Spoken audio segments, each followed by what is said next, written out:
After an argument with her male best friend, she pulled me aside and said, "You need to apologize to him, or we're done." I just looked at her. Then she added, "He was here before you, and he's more important than you." I didn't say a word, just got in my car and drove away. 3 days later, she was outside my apartment crying for forgiveness. I'm not a writer, so bear with me. Never thought I'd be posting here, but recent events have left me questioning a lot of things, and I could use some outside perspective. For context, I, 43M, am a general contractor, divorced 6 years ago, one teenage daughter who lives with her mom. I've been dating Allison, 39F, for just over a year. We met when I was renovating the coffee shop she manages. Classic stuff. She'd bring me coffee, we'd chat during my breaks. Eventually I asked her out. We hit it off immediately. Similar sense of humor, both outdoorsy, both previously married with no interest in doing that again anytime soon. It's been good. Comfortable, but not boring. At least that's what I thought. Enter Kevin, 41M, Allison's best friend since college.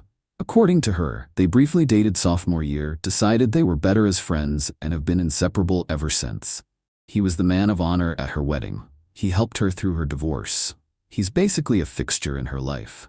I've met Kevin plenty of times over the past year, usually in group settings, game nights, barbecues, birthday parties. He's always been fine.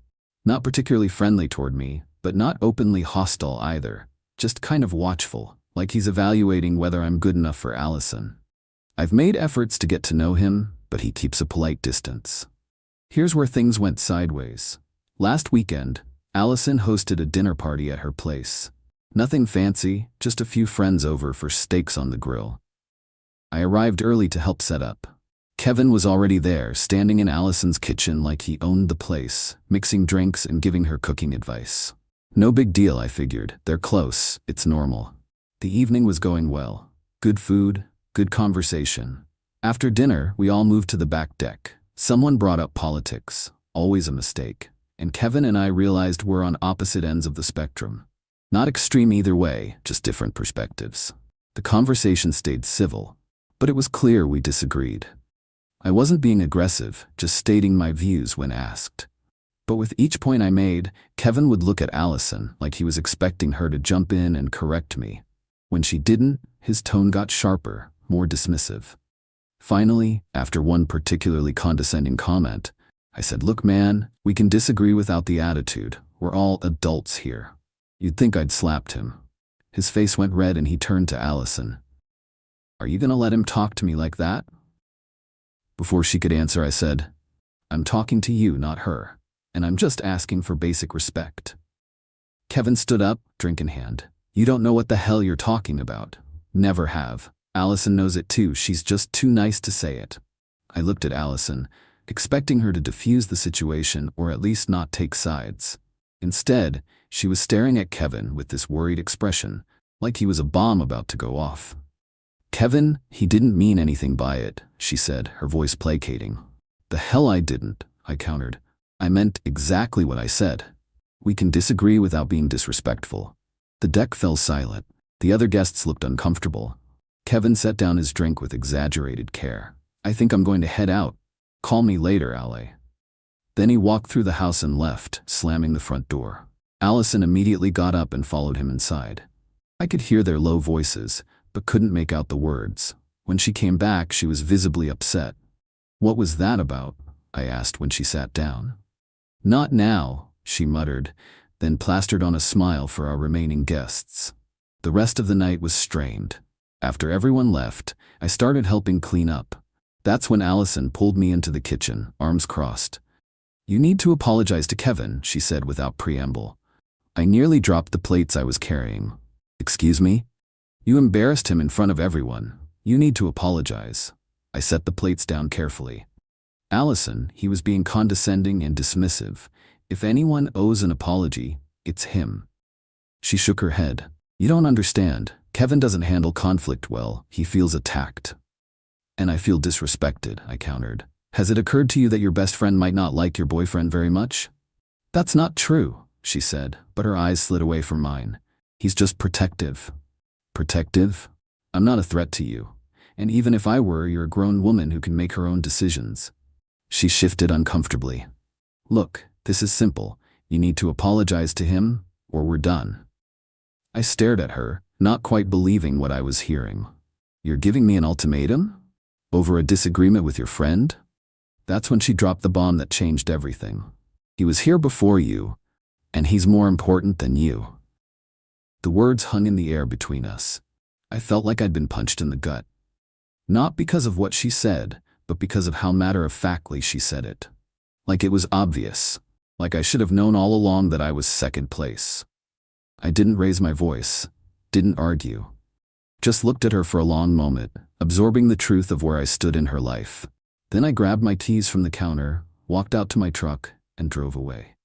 She called after me, but I didn't look back. When I got home, my phone was already buzzing with texts from Allison.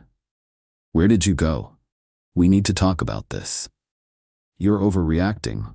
Please come back so we can discuss this like adults. I turned my phone off and went to bed. Slept surprisingly well for a man whose relationship had just imploded. The next morning, I had a dozen missed calls and more texts. I read them but didn't respond. Went to work, focused on a bathroom remodel that needed my attention. Came home, watched a game, ordered pizza. Life goes on. By day 3, the calls had slowed down, but the texts had gotten more desperate. I wasn't ignoring her out of spite. I just needed time to think, to process what had happened and what it meant. That evening, there was a knock at my door. I looked through the peephole and saw Allison standing there, eyes red-rimmed, clutching her purse like a life preserver. I considered not answering. But that seemed cowardly, and whatever else I am, I'm not a coward. So I opened the door but remained in the doorway. Can I come in? She asked, her voice small. I don't think that's a good idea. Please, I need to explain. I hesitated, then stepped aside. She walked in and sat on my couch, the same spot where we'd watched countless movies, where she'd fallen asleep on my shoulder, where we'd made love on lazy Sunday afternoons. Now she looked like a stranger. I'm sorry, she began. What I said was horrible. I didn't mean it. Yes, you did, I replied evenly. That's why it hurt so much, because you meant it. She started crying then, quiet tears tracking through her makeup. I've known him so long, he's like family. I can't lose him. And I understand that. What I don't understand is why keeping him means losing me. Why it can't be both. It can be, she insisted. I was just upset. You two are the most important men in my life. I sat down across from her, not on the couch, but in the armchair, creating distance. No, I'm not. You made that very clear. And that's okay, Allison. You're allowed to prioritize whoever you want in your life. But so am I. And I can't be with someone who sees me as disposable. You're not disposable. She cried. I love you. Do you? Or do you love how I fit into your life when Kevin approves? Because the moment I disrupted that balance, you were ready to throw me away. She had no answer for that. Has he always disliked me? I asked. Or just since things got serious between us? She looked down at her hands. He worries that you'll hurt me, like my ex did. So he appointed himself your permanent guardian, and you've let him. It's not like that, she protested, but weakly. Isn't it? Be honest, Allison. Has he ever liked anyone you've dated? The silence was my answer. I deserve better than this, I said finally. And so do you, by the way. A real friendship wouldn't hold you hostage. A real friend would want you to be happy, even if that meant sharing your attention. She started crying harder then. Told me she'd had a huge fight with Kevin after I left, that she'd realized some things about their friendship that had been bothering her subconsciously for years. That she wanted another chance with me. Part of me wanted to give in, to hold her and say we'd figure it out. But a larger part, the part that remembered her cold statement about who mattered more, held firm. I think we need some time apart, I said. I need to decide if I can be in a relationship where I'll always be second best. And you need to decide if you're ready for a relationship where you aren't constantly deferring to someone else's judgment. She left reluctantly, after extracting a promise that I would at least think about giving us another chance. I promised I would think about it. And I have been. It's been 5 days now. Allison has texted every day, not pressuring, just checking in. Apparently Kevin is furious with her for choosing me over him, even though she hasn't actually done that. Just questioning their dynamic was enough to trigger a meltdown on his part. Her sister called me yesterday, said she's been trying to tell Allison for years that her relationship with Kevin wasn't healthy, that he didn't want to be with her romantically but couldn't stand seeing her with anyone else, that this was a pattern they'd all watched repeat with every boyfriend since college. I don't know what I'm gonna do. Part of me loves her and thinks maybe we could work through this. Another part knows that old patterns are hard to break, and she's had 20 years to normalize this bizarre friendship. For now, I'm taking it one day at a time, getting some clarity by myself, remembering that I'd rather be alone than be someone's second choice. We'll update if anything significant changes. Thanks for reading this far. Edit.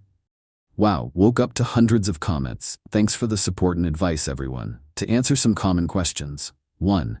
No, I don't think Kevin and Allison are sleeping together. This isn't about sex, it's about control. 2. Some of you mentioned that I abandoned her at the dinner party. I left after everyone else had gone and she'd made it clear where I stood in her priorities. I didn't strand her or create a scene. 3. Many of you have asked if there were warning signs I missed. Looking back, yes, Kevin texted her constantly, often while we were together. She would always respond immediately. He had opinions about everything from what restaurants we should try to whether I was right for her. And there was that time he crashed our weekend getaway because he was in the area, 2 hours from where he lives. 4. To those suggesting I'm being too hard on her, maybe. But I've been in one relationship where I wasn't a priority. My marriage. It took years of therapy to recognize my worth after that. I won't do it again. 5. And yes, to clarify, we never lived together. Allison has her own apartment across town, which is why she showed up at my door rather than already being there. We discussed moving in together eventually, but weren't there yet. Update: 10 days later. Allison and I met for coffee yesterday. Neutral territory, a place downtown neither of us frequents. She looked tired but determined.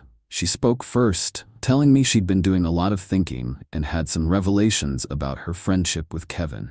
Apparently, after our argument, she started noticing things. How he subtly dictated her choices. How he created crises when she was focusing on other relationships. How he'd conditioned her to prioritize his feelings above everyone else's, including her own. She showed me texts he'd sent after their fight, manipulative, guilt-tripping messages about how she was throwing away 2 decades of friendship and choosing some contractor over family. Reading them made my skin crawl. This wasn't a friendship, it was emotional hostage-taking. The most telling part was when she admitted that Kevin had hated every man she'd ever dated, had actively sabotaged several relationships, had even told her ex-husband intimate details about her past specifically to create problems between them. And she'd always forgiven him, always maintained the friendship, always put him first. I don't want to live like that anymore, she told me. I've already talked to a therapist. I have my first appointment next week. I told her I was proud of her for recognizing the unhealthy dynamic, but that I needed to protect myself too. We agreed to take things very slowly. Casual dates, no pressure, while she works through her issues with professional help. Kevin, predictably, has escalated. When cutting her off emotionally didn't work, he tried a new tactic, showing up at her workplace, sending flowers, acting like the perfect friend who just wants her happiness. Classic manipulation. To her credit, Allison has maintained firm boundaries. She told him they needed space and that their friendship would need to change fundamentally if it were to continue at all. I'm cautiously optimistic, but proceeding with eyes wide open. Some of you warned me to run for the hills, and I understand that perspective. But I've seen how hard she's working to break free from this dysfunctional relationship, and that counts for something. We'll update again when there's more to share. Update: 1 month later. Things have progressed in unexpected ways. Allison has been consistent with therapy and has maintained boundaries with Kevin, who responded by alternating between love bombing and rage. Classic abuser tactics. The final straw came last week when he showed up drunk at her apartment, demanding to be let in, yelling that I had brainwashed her. She called the police. They removed him, and she filed a restraining order the next day. It was painful for her, but also clarifying. She told me it was like finally seeing the full picture after years of looking at individual puzzle pieces. She's been connecting with friends she'd drifted away from during Kevin's reign.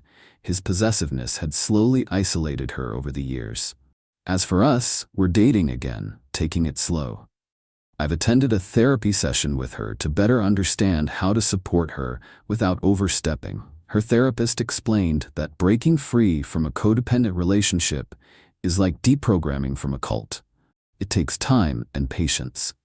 Kevin has apparently moved on to trying to turn mutual friends against her, with limited success. Most people have seen his true colors now, particularly those who witnessed his behavior firsthand. A few close friends have even reached out to apologize for not saying something sooner.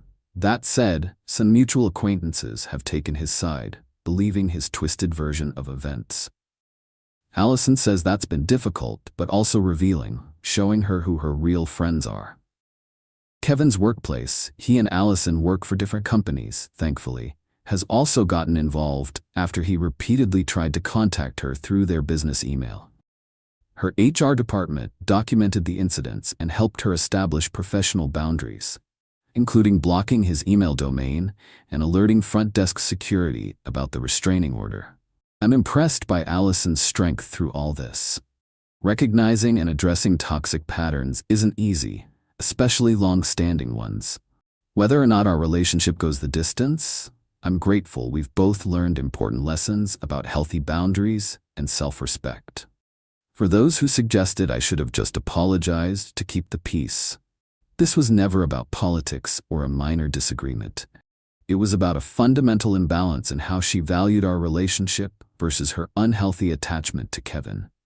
Sometimes walking away is the only thing that breaks the spell. Final update.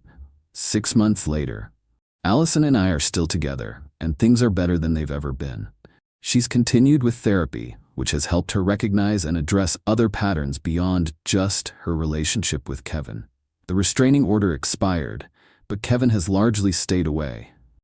He's apparently started a campaign to rewrite history among their mutual friends, casting himself as the victim who was replaced. Few are buying it. Those who witnessed his behavior at the dinner party and afterward have a pretty clear picture of the dynamic.